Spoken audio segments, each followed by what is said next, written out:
Funding for this CyberWire podcast is made possible in part by Tanium. At Tanium, they know that in a distributed world, both business operations and agencies' missions increasingly begin at the endpoint. Tanium provides unified endpoint management and security for the most demanding IT environments. Their approach decentralizes data collection, aggregation, and distribution down to the endpoint, delivering transformational scale, speed, and reliability across your distributed workforce. Learn why the Department of Defense and half of the Fortune 100 trust Tanium at Tanium.com.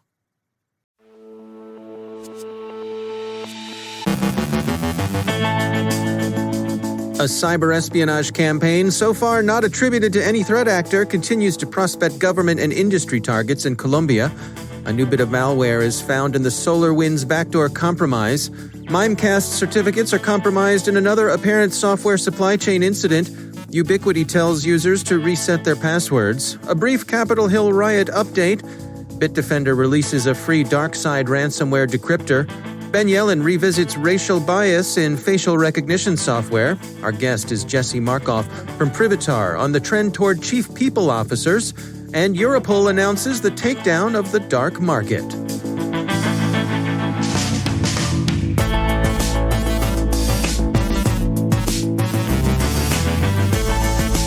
From the CyberWire studios at Data Tribe, I'm Dave Bittner with your CyberWire summary for Tuesday, January 12th, 2021.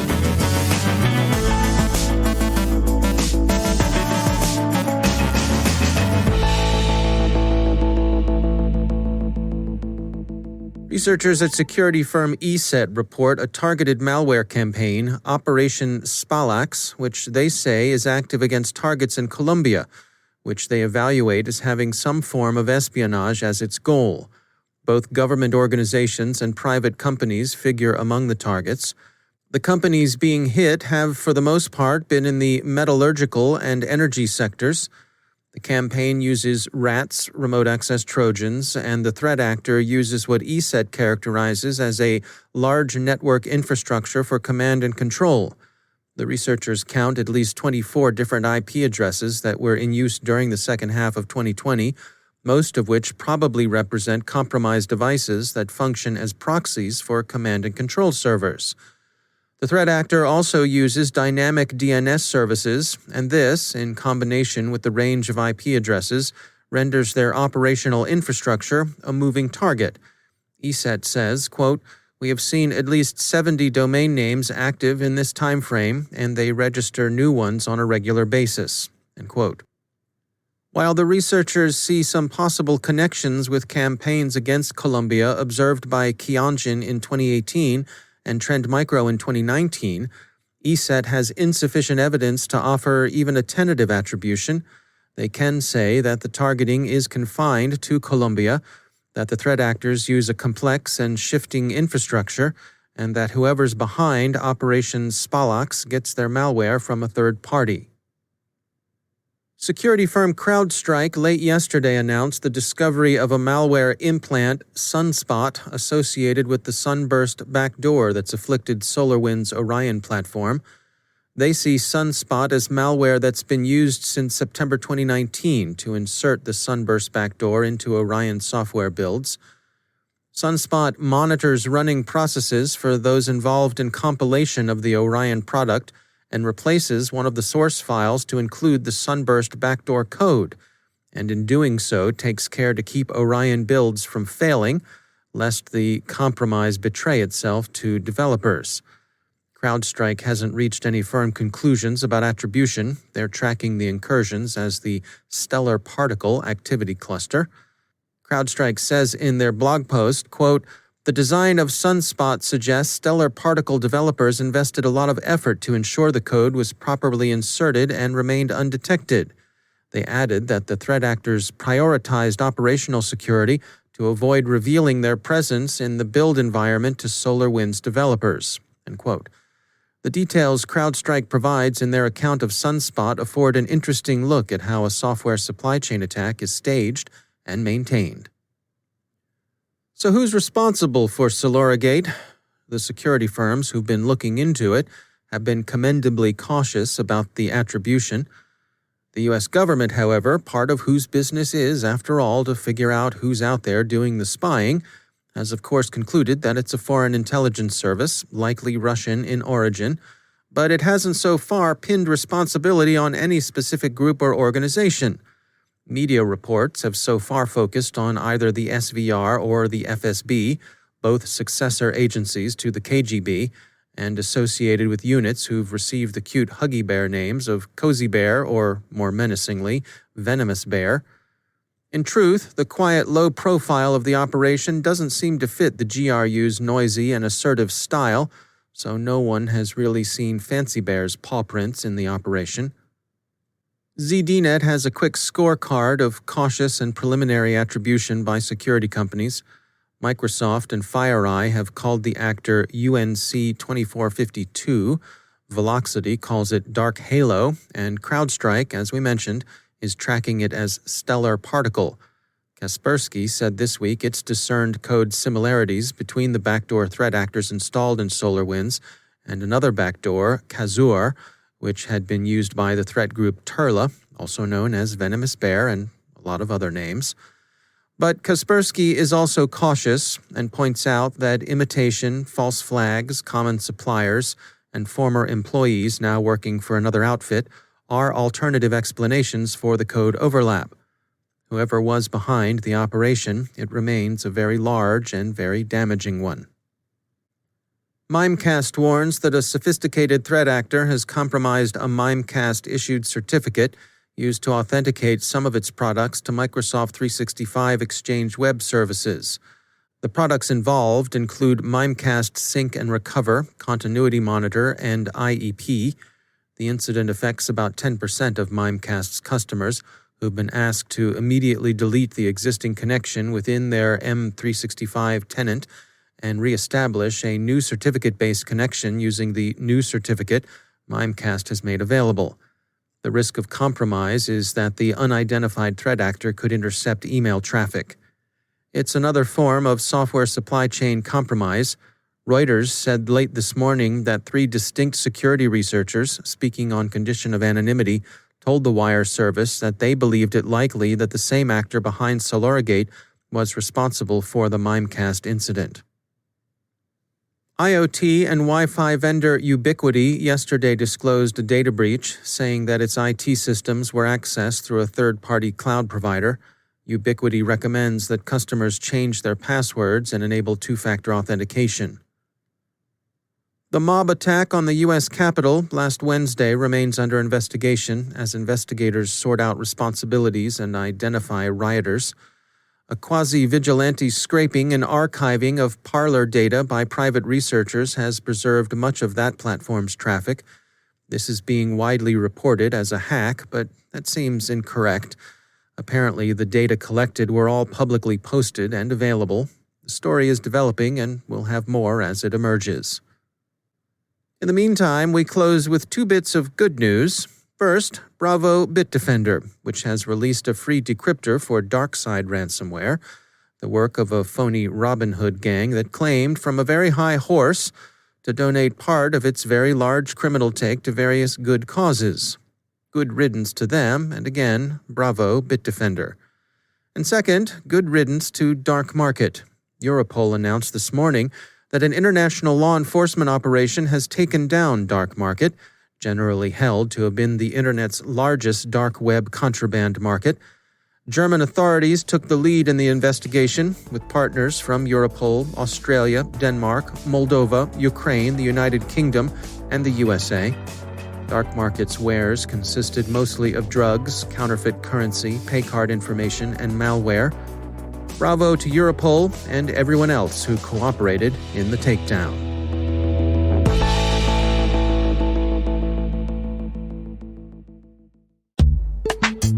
And now, a word from our sponsor, ExtraHop, securing modern business with cloud-native network detection and response. The massive shift to remote work has turned the reality of work on its head. With cloud and multi-cloud adoption, comprehensive visibility is more important than ever. But in order to protect your business, you need more than unified visibility. You need intelligence response workflows so teams can collaborate easily and act quickly. ExtraHop helps organizations like Wizards of the Coast detect threats up to 95% faster.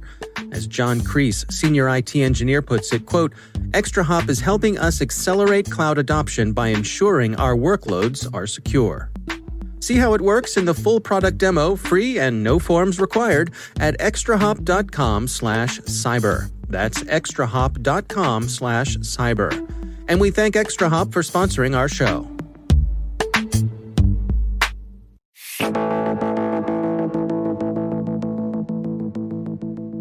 What's in a name, or specifically, what's in a title?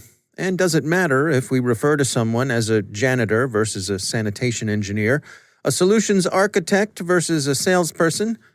How about titling someone the head of HR versus chief people officer?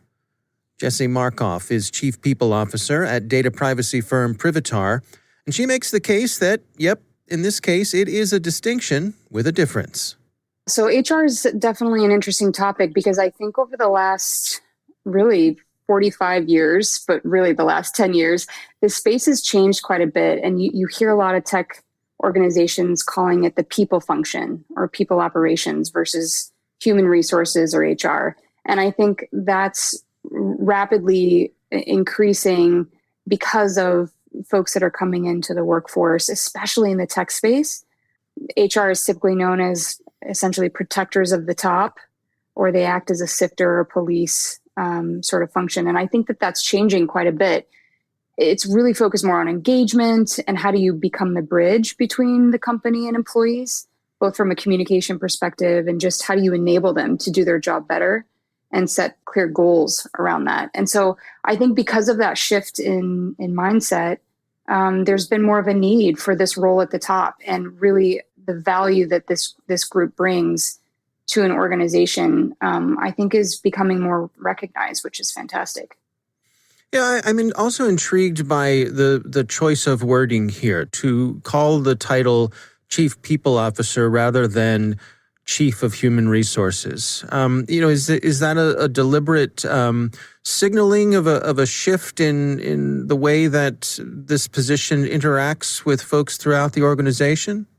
The idea is the verbiage is changing because we're not just looking at our humans, our people, as resources from a cost perspective. I think we very much are looking at our people as our biggest asset. And I think that you're seeing that in some of these titles. I mean, there's all kinds of really exciting and fun titles in this space that are specific to engagement tactics, which at the end of the day, again, if people are sticking around for a few years, how do you get them to be at their best?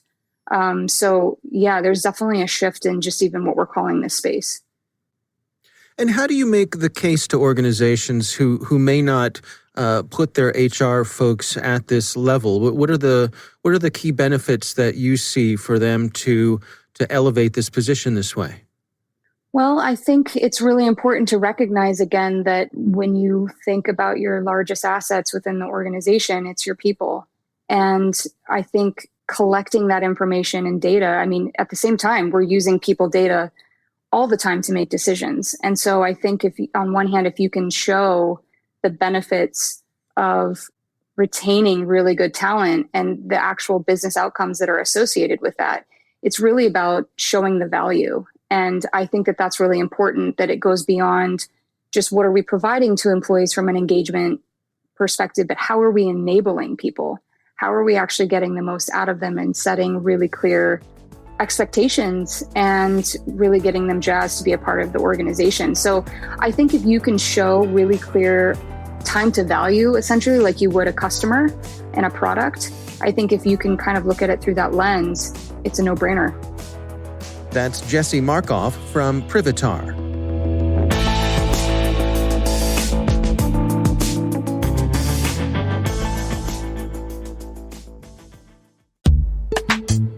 And now a message from our sponsor, CyberReason. If you're a defender fighting to protect your organization from the dark forces of cyber attackers, it might seem attackers have the advantage. To win, they only need to be successful once. As a cyber defender, you must be successful in ending attacks every single time. CyberReason reverses the attacker's advantage they put the power back in your hands. Their future-ready attack platform gives defenders the wisdom to uncover, understand, and piece together multiple threats, and the precision focus to end cyber attacks instantly on computers, mobile devices, servers, and the cloud. Wherever your organization is being threatened, CyberReason is ready to win the battle against cyber attacks, with you and for you. Join them and the world's leading companies. Together, we are the defenders. CyberReason. End cyber attacks. From endpoints to everywhere. Learn more at cyberreason.com.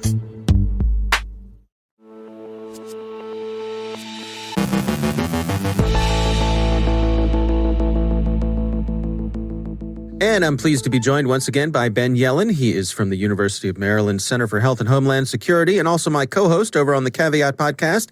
Hello, Ben. Hello, Dave. You know, on one of our recent Caveat episodes, you and I were talking about facial recognition software and the ongoing challenges there. You had highlighted an op-ed from the Washington Post that was pointing out some of the limitations, how several people had been unjustly accused based on inaccurate facial recognition software and how there is undoubtedly a racial bias issue that's going on here. Yes. Yeah. So, we've had several high-profile incidents in the past year or so where facial recognition has falsely identified individuals who have been arrested and prosecuted. And all of these individuals are Black men. So it's clear we have a pretty big institutional problem here where whatever is happening with facial recognition and artificial intelligence, it's misidentifying Black men at a relatively high proportion. And this is a policy problem that we're going to have to fix kind of at all levels of government, starting with the technologists who are creating these algorithms, but then, the local police departments that are using them. So it's becoming a serious problem. I think the Washington Post op-ed was wise in saying, we need to hit the pause button on the use of this technology until we figure out exactly what's going on here. Well, when I saw you sharing that story, it reminded me of another study that I'd seen come by. This is from last year in 2020. It was a study done by Georgia Tech, and it was about basically self-driving cars, these automated vehicles, that do not do as good a job detecting pedestrians with darker skin as they do with pedestrians with lighter skin. The study from Georgia Tech found that consistently these systems were between 4 and 10% less accurate when they encountered images of human figures with darker skin shades. Again, not to sound flippant, but as we said over on Caveat, not only are you more likely to be unjustly charged based on facial recognition, you might get run over by a car. Yeah, I mean, another thing we talked about on Caveat is we have, a long history in this country of institutional racism. And you'd think the tools of technology might be used to cut against, some of these historical biases. And now we have two instances here where technology is actually making things worse from a racial equity standpoint. Yeah. And, this story or this study from Georgia Tech is, I think, important because of the tangible impact. I mean, if you have technology that's 4 to 10% less likely to identify people with darker skin pigmentation, when we're talking about driverless cars, that means cars are going to be more likely to hit those types of pedestrians. Yeah. That's the consequence that's going to happen here. And, I think some of this is clearly human error. It's the training data set for this type of technology had used roughly 3.5 times more examples of white individuals compared to people with darker skin pigmentation. So, it's not exactly surprising that these driverless cars are better at avoiding, the type of faces that they've spent more time learning about, so to speak. Yeah. And, this is a policy problem and an institutional problem that we have to fix. Yes, people with darker skin pigmentation might be a minority, but you have a large enough subsample that you can, put together a robust data set and make sure that these types of discrepancies don't exist. I'm no expert when it comes to how you train an AI, so I'm speaking out of turn here. But I could imagine someone coming at this and saying, looking at the racial breakdown of a community and saying, okay, we're 50% white, we're 30% African American, we're 15% Asian, however those numbers add up, whatever the reality is, and say, I'm going to use those percentages on my training data.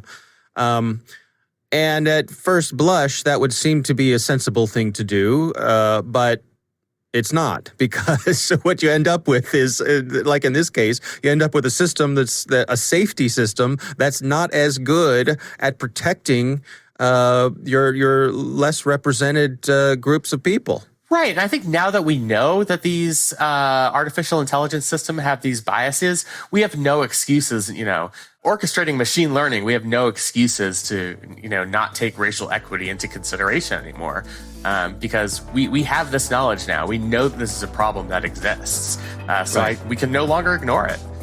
Yeah. All right. Well, it's an interesting study. Again, it was from Georgia Tech. Ben Yelin, thanks for joining us. Thank you so much.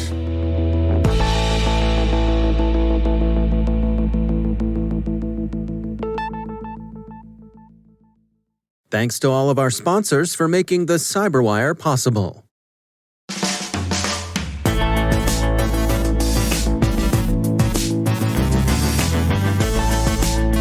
And that's the CyberWire.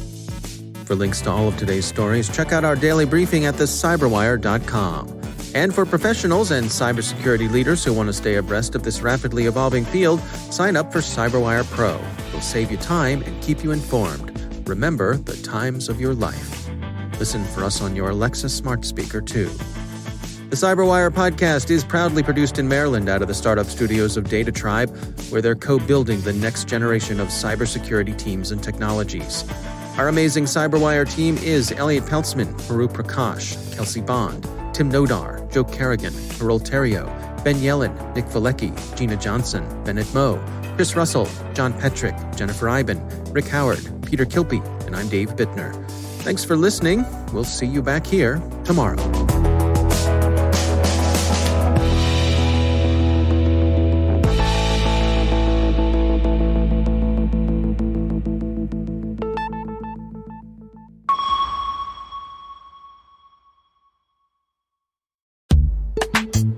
In the turbulent security space that's filled with overhyped solutions and empty promises, Red Canary breaks through with radical transparency and a laser focus on delivering outcomes. They are relentless in their vision to create a world where every organization can achieve its mission without fear of cyber attacks. Great security operations depend on detection and response capabilities that reduce the time attackers can spend in your network. That means having detailed visibility and broad detection in the places where they operate, your endpoints, your network, and your cloud environments. Red Canary is passionate about improving outcomes, not just for their customers, but for the entire community. You see that passion in the content they deliver and via their open source projects like Atomic Red Team. At the end of the day, Red Canary is your security ally. See what it's like to have a partner in the fight. Visit redcanary.com today. And we thank Red Canary for sponsoring our show.